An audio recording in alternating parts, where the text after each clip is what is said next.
Welcome back. Wisconsin's Department of Agriculture, Trade, and Consumer Protection is always working to grow our trade relations. Krista Carnegie recently visited China and Vietnam. She is the administrator for the Division of Agricultural Development for DATCP. Nice to see you. Thanks for having me here. Yeah, well, a fascinating trip that you have been on, a couple of them. Let's start with your visit to China. You say that this was a first of its kind trip. Can you elaborate on that? Sure. So Wisconsin works really closely with cooperator groups such as the U.S. Dairy Export Council.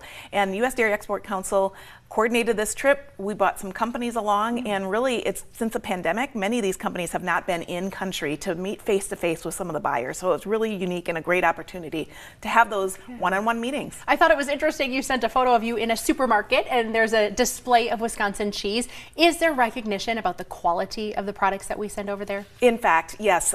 So Wisconsin, as you know, most of our milk goes into cheese production, and 90% of Wisconsin's milk is turned into cheese.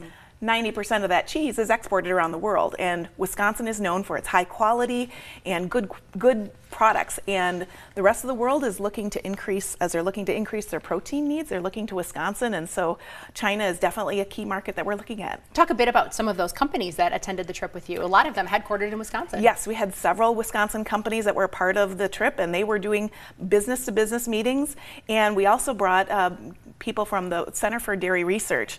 They're doing some work to learn about the taste, the profiles that the Chinese consumers want in their cheese, and so it was really important for them to be there and kind of see firsthand what they like to eat and how they like to use dairy products in their food. And when you talked with the people who are doing the purchasing, to have that face-to-face, that handshake, why is that so critical in this whole process? Well, you know, face-to-face is the way people do business, right? We can do emails, we can see things online, but really when you meet with somebody across the table, you really get to know them on a personal level, and you get to develop that relationship. And really, when you're doing trade, whether it's, you know, in your local community or around the world, it is a relationship. And so building the relationship is really important. You also traveled to Vietnam, and talk a little bit about the purposes behind that, because they're consumers of a lot of our products. Yeah, in fact, the #1 export from Wisconsin to Vietnam is ginseng. Okay. We also export soybeans and dairy products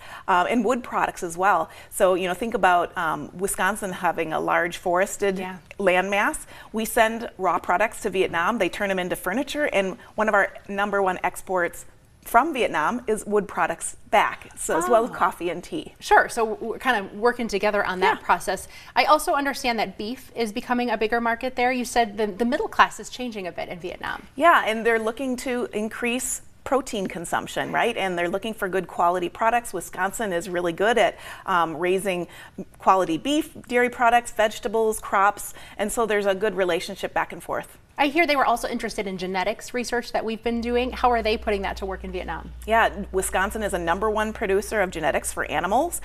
So as they're looking to grow their own herd locally, they look to Wisconsin to supply some of the genetics so that they can grow those quality animals, in addition to the quality feed that we produce here in Wisconsin and our educational institutions to help teach them how to make sure they're caring and feeding for their animals. Is the other side of this inviting some of these folks to visit here? Absolutely. We just came off a World Dairy Expo not too long ago. We had visitors from hundreds of countries around the world coming to Wisconsin to learn about our dairy industry, about the animals, the crops that we produce, and so those are always want to do two-way relationships and two-way meetings like that. Well, we appreciate you sharing a bit of a glimpse into your travels. I hope the jet lag wasn't too bad to give you a few days off in between to catch up. Thank you for being here, Krista. Thank you, Malene.